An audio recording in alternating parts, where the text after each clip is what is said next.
माता पार्वती बहुत गुस्से में थीं और भगवान शिव के आने की प्रतीक्षा कर रही थीं।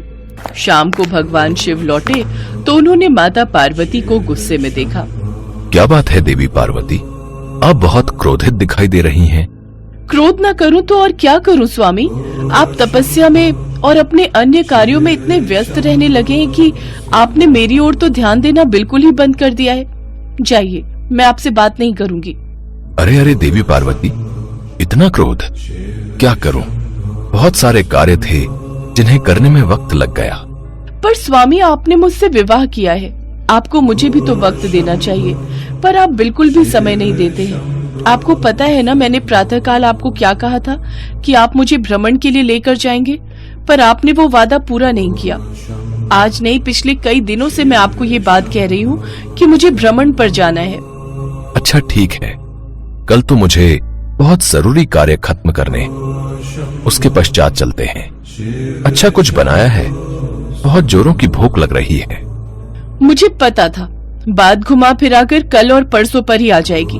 मैं तो बस चूल्हा चौका ही निपटाती रह जाऊंगी, आप मुझे कहीं घुमाने नहीं ले जाओगे, ये बात मैं अच्छे से जानती हूँ। अब मैं कुछ नहीं बना रही खाने पीने का, मैं मायके जा रही हूँ। अपने आप बनाओ और खाओ। जब आप मेरी परवाह नहीं करते तो मैं क्यों आपकी परवाह करूँ।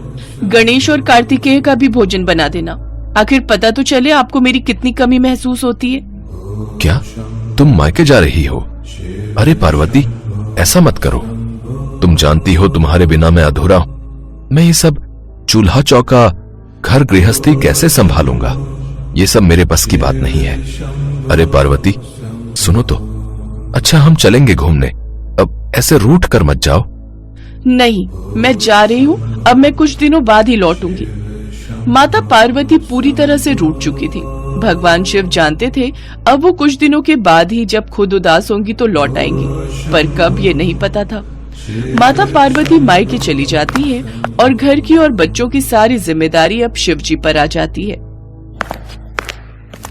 भूख लगी है, भूख।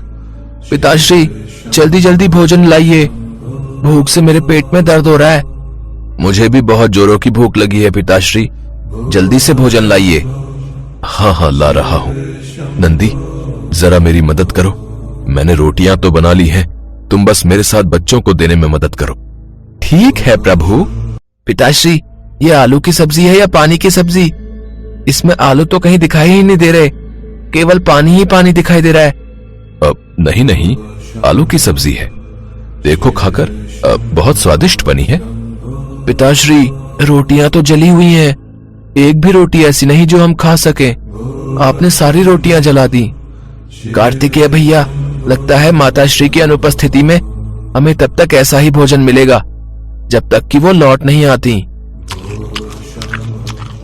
प्रभु सब्जी में नमक ज्यादा हो गया है। नंदी जो बना है चुपचाप खा लो, मैं वैसे ही बहुत परेशान हूं। ये सब काम सचमुच पार्वती इतनी आसानी से कैसे संभाल लेती है, मुझे अभी तक समझ नहीं आ रहा। मेरे लिए तो ये घर के काम करना असंभव है, ये गृहिणी ही कर सकती है। पार्वती की कमी बहुत महसूस हो रही है।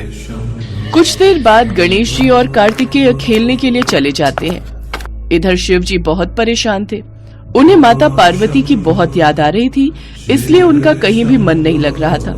दैत्यों को जब ये बात पता चली कि शिव जी कैलाश पर्वत पर बिल्कुल अकेले हैं, तो फिर वो कैलाश पर आक्रमण करने के बारे में सोचने लगे। इस समय महादेव की शक्तियां क्षीण हैं, क्योंकि खबर मिली है कि पार्वती उनसे रूठकर मायके चली गई है। फिर तो हमारे पास अच्छा मौका है, शिवजी को बंदी बनाकर हम कैलाश के साथ साथ पूरी सृष्टि को जीत सकते हैं। चलो फिर हम कैलाश पर आक्रमण बोल देते हैं। इस समय वैसे भी पार्वती शिव से नाराज है, तो शिव की शक्तियां तो वैसे ही कमजोर हो गई होंगी। दैत्य भगवान शिव से युद्ध के लिए तैयार हो गए। उधर शिव जी बहुत परेशान थे। देवी पार्वती, तुम रूठकर मायके चली गई हो, तुम्हारे बिना कैलाश बिल्कुल सूना हो गया है, तुम्हारे बिना सब कुछ अधूरा है। मैं भी तुम्हारे बिना बहुत अधूरा हूं, लौट आओ पार्वती। गणेश और कार्तिकेय भी तुम्हें बहुत याद कर रहे हैं और मुझे भी तुम्हारी बहुत याद आ रही है। गणेश और कार्तिकेय हनुमान के घर से खेल कर आएंगे तो उन्हें भूख लगेगी। उनके लिए कुछ खाने का बना लेता हूँ। शिव जी बच्चों के लिए भोजन बनाने लगे। दैत्य सब कुछ देख रहे थे। मौका अच्छा है, चलो कैलाश पर आक्रमण कर दो और शिव को बंदी बना लो। आक्रमण! तभी माता पार्वती आ जाती है। स्वामी कहाँ हो? ये देखो, मैं कुछ दिनों के लिए मायके क्या चली गई, आपने घर पर ध्यान देना बिल्कुल छोड़ दिया। क्या करूं पार्वती, तुम्हारे बिना मैं अधूरा हूं। तुम चली जाती हो तो मेरी शक्तियां भी क्षीण हो जाती हैं, इसलिए मुझसे कभी भी रूठ कर मत जाना। स्वामी, अब मैं रूठ कर कभी भी मायके नहीं जाऊंगी। मुझे पता है ये दैत्य इसी प्रतीक्षा में रहते हैं कि कब शिव और शक्ति अलग हो और ये कैलाश पर हमला करें। इनका कोई भरोसा नहीं। मेरे पीछे से ये मेरा इतना सुंदर घर तोड़ फोड़ देंगे। स्वामी चलिए, आज हम इन्हें सबक सिखाई देते हैं। भागो भागो, नहीं तो ये हम सबको मार देंगे। भगवान शिव और माता पार्वती को एक साथ देखकर दैत्य घबरा गए और वापस दैत्य लोग भाग गए।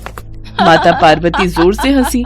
उन्हें हंसता देखकर भगवान शिव भी हंसने लगे। नंदी सहित समस्त शिवगण भी माता पार्वती को वापस लौटा देखकर बहुत खुश थे।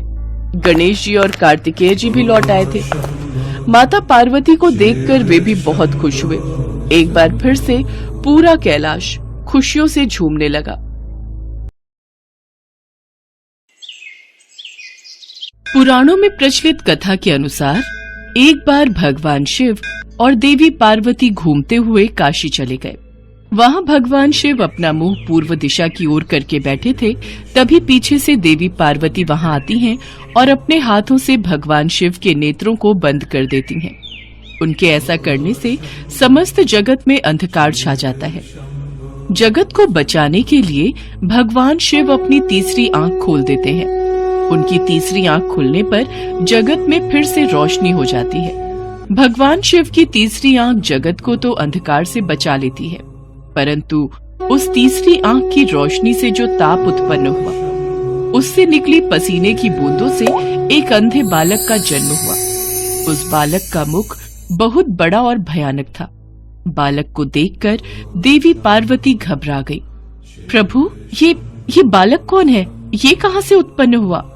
देवी पार्वती, ये हमारा ही पुत्र है। ये बालक पसीने की बूंदों से उत्पन्न हुआ है। आपने अकस्मात ही मेरे नेत्रों को बंद कर दिया, इसलिए सृष्टि की रक्षा के लिए मैंने अपने तीसरे नेत्र को खोल दिया, जिस कारण रोशनी के ताप से पसीने की बूंदें धरती पर गिर गईं और इस बालक का जन्म हुआ। अंधकार में पैदा होने के कारण ये बालक अंधक नाम से जाना जाएगा। कुछ समय बाद हिरण्याक्ष नाम के असुर ने पुत्र पाने के लिए भगवान शिव की घोर तपस्या की। शिव जी उसकी तपस्या से प्रसन्न होकर उसके समक्ष प्रकट हुए और उससे वरदान मांगने के लिए कहा। तब हिरण्याक्ष बोला, भगवान, मुझे एक पुत्र की कामना है, कृपया मुझे पुत्र प्राप्ति का वरदान दें। हे हिरण्याक्ष, तुम्हारे भाग्य में संतान सुख नहीं है, पर मैं तुम्हें अपने अंश से जन्मे हुए पुत्र अंधक को वरदान के रूप में तुम्हें देता हूँ। आगे चलकर तुम्हारा ये पुत्र महापराक्रमी और महाबलशाली होगा। हे शिव शंकर, आपके अंश से जन्मे पुत्र को पाकर मैं धन्य हो गया। ये कहकर भगवान शिव ने अंधक को हिरण्याक्ष के हाथों में दे दिया। हिरण्याक्ष अंधक को लेकर खुशी खुशी अपने राज्य लौट गया। तभी देवासुर संग्राम छिड़ गया और भगवान विष्णु द्वारा हिरण्याक्ष मारा गया। हिरण्याक्ष का बड़ा भाई हिरण्यकशिपु छिपकर भाग निकला। हिरण्याक्ष के मरने के बाद राजमहल में अंधक की उपेक्षा होने लगी। उसके अन्य चचेरे भाई और संगी साथी उसे चिढ़ाने लगे। इससे अंधक दुखी रहने लगा।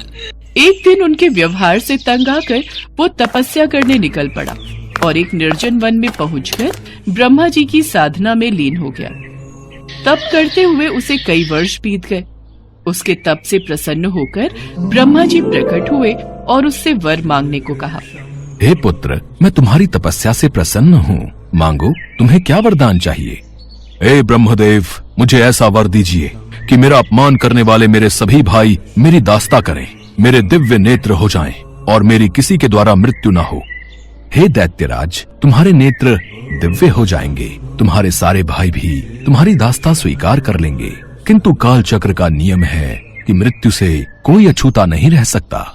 तो फिर ऐसा ही वरदान दीजिए कि मेरे शरीर से निकले रक्त की एक एक बूंद से मेरे जैसे पराक्रमी वीर उत्पन्न हो जाएं, और मेरा अंत तभी हो जब मैं अपनी माता पर कुदृष्टि डालूं। तथास्तु। तथास्तु कहकर ब्रह्मा जी अंतर्ध्यान हो गए और अंधक वरदान पाकर नेत्रवान बन जाता। वरदान प्राप्त करके वो बेहद अत्याचारी हो गया। उसके अत्याचारों से नाग, यक्ष तथा देव गंधर्व सभी दुखी रहने लगे। वे सब ब्रह्मा जी की शरण में पहुंचे, किंतु ब्रह्मा जी उन्हें कोई आश्वासन नहीं दे सके, क्योंकि अंधकासुर उन्हीं के वरदान स्वरूप ये उत्पात मचा रहा था। सभी देवता भगवान शिव के पास पहुंचे। हे शिव शंकर, ब्रह्मा जी के वरदान से अंधक ने चारों दिशाओं में उत्पात मचा रखा है, हमारी रक्षा कीजिए प्रभु। आप सब निश्चिंत रहिए, अंधकासुर को उसके पाप का दंड मैं अवश्य दूंगा। शिव पार्वती मंदराचल पर्वत पर ठहरे हुए थे। तभी अंधक अपनी सेना के साथ मंदराचल पर पहुंचा। पर्वत की सुरम्यता देखकर वो खुश होने लगा। कितना सुंदर स्थान है, क्यों ना यहाँ अपने लिए एक स्थायी नगर का निर्माण करा दिया जाए। सेवक जाओ और कोई उचित स्थान तलाश करो जहाँ हमारे लिए एक शानदार महल बन सके। जो आज्ञा महाराज। आज्ञा पाकर सेवक उचित स्थान की खोज में निकल पड़े। कुछ दूर जाने पर उन्होंने भगवान शिव और देवी पार्वती को देखा। वाह, क्या सुंदरी है, लेकिन ये इस तपस्वी के पास क्या कर रही है? इसे तो राजमहल की शोभा होना चाहिए। चलकर महाराज को सूचित करते हैं। चलो चलो, महाराज को बताते हैं। क्या सुंदरी इस पर्वत पर? जाओ और उस सुंदरी को उठाकर मेरे पास ले आओ, और उसके साथ जो तपस्वी पुरुष है उसे कह देना कि मैं दैत्यराज अंधक का दूत हूँ और उनके लिए इस सुंदरी को ले जाना चाहता हूँ। दूत पुनः उसी स्थान पर जा पहुंचा। उसने अंधक का आदेश उन्हें कह सुनाया। इस पर भगवान शिव क्रोधित हो गए। अंधक ने सेना एकत्र की और आक्रमण कर दिया। इस सुंदरी को मैं अपने साथ लेकर ही जाऊंगा। अंधकासुर, कहीं ऐसा ना हो मेरे क्रोध की अग्नि से तुम जल जाओ। घनघोर युद्ध छिड़ गया। भगवान शिव त्रिशूल से प्रहार करते रहे, किंतु उनका हर प्रयत्न विफल हो रहा था। जैसे ही अंधक का कोई अंग घायल होता, उससे रक्त निकलता, और उस रक्त से उस जैसे ही अनेक दैत्य पैदा हो जाते थे। उधर शुक्राचार्य अपनी संजीवनी विद्या के बल पर मरे हुए दैत्यों को पुनः जीवित कर देते थे। ये सब शुक्राचार्य के कारण हो रहा है। नंदी आदि गण जाओ और शुक्राचार्य को बांधकर यहाँ ले आओ, ताकि वे दैत्यों को पुनः जीवित न कर सके। जो आज्ञा प्रभु। कुछ समय पश्चात सभी शिवगण शुक्राचार्य को बांध कर ले आए और उन्हें शिव के सम्मुख खड़ा कर दिया। शिव जी ने शुक्राचार्य को अपने उदर में ले लिया और अंधक को त्रिशूल के ऊपर टांग दिया। वो त्रिशूल पर टंगा टंगा ही शिव का जाप करता हुआ अपनी भूल का प्रायश्चित करने लगा। अंधकासुर जान चुका था कि माता पार्वती उसकी माता है। भगवान, मुझे क्षमा करें, मुझसे बहुत बड़ा अपराध हो गया था। मैंने माता पार्वती पर कुदृष्टि डाली। माते, मुझे क्षमा कर दीजिए। अब से मैं आपकी सेवा में रहूंगा और कभी भी अपने अंदर दैत्य भाव को जागृत न होने दूंगा, न ही देव विरोधी कार्य करूंगा। प्रभु, मैं चाहता हूँ कि मुझे दिव्य दृष्टि प्राप्त हो जाए। आज से मैं हर समय आपकी सेवा में दास की तरह उपस्थित रहूं, मेरे समस्त विकार धुल जाएं। प्रभु, अंधक को क्षमा कर दीजिए, क्योंकि जब ये उत्पन्न हुआ था उस समय अंधकार था। उसी अंधकार की भांति इसका मन भी अंधकारवश ऐसा हो गया। अब पश्चाताप के आंसुओं से इसका मन स्वच्छ और निर्मल हो गया है। देवी पार्वती, अंधकासुर की भांति गुरु शुक्राचार्य भी मेरे उदर में क्षमा याचना कर रहे हैं। हे शिव शंकर, हे भोलेनाथ, मेरा अपराध क्षमा कीजिए। मुझे अपने उदर से बाहर निकालिए प्रभु, मुझे क्षमा कीजिए। ओम नमः शिवाय, ओम नमः शिवाय, ओम नमः शिवाय। अंधकासुर और गुरु शुक्राचार्य की विनती करने पर भगवान भोलेनाथ उन दोनों को क्षमा कर देते हैं। गुरु शुक्राचार्य भगवान भोलेनाथ के उदर से बाहर आ जाते हैं। इसके पश्चात अंधकासुर को क्षमादान देकर भगवान भोलेनाथ अंधकासुर को अपने शिव गणों में स्थान देते हैं और अंधकासुर भगवान भोलेनाथ और माता पार्वती की सेवा में अपना जीवन समर्पण कर देता है।